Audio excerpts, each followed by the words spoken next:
What is going on with all of this is DEI comments on Fox News.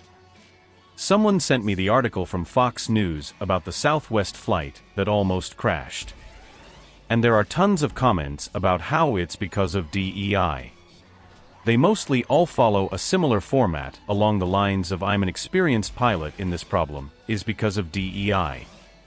I get that they are dog whistling about racism, but is this just their new thing? It just seems really formulaic. As far as I can tell, we have no idea who the pilots were, so it doesn't really make sense even from the racism standpoint. Not that racism ever makes sense. I went to a few other articles, and they mentioned DEI in the comments on most of them.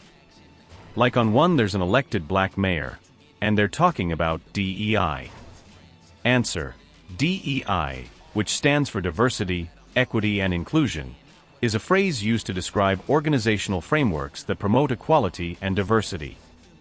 DEI practices aim to uplift communities that have been historically underrepresented or discriminated against.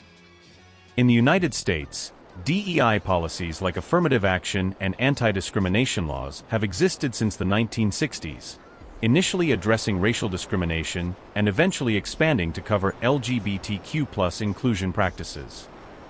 In the early 2020s, the aftermath of George Floyd's death and the BLM protests and movement saw the DEI industry expand rapidly, becoming increasingly prominent in online discussions and memes.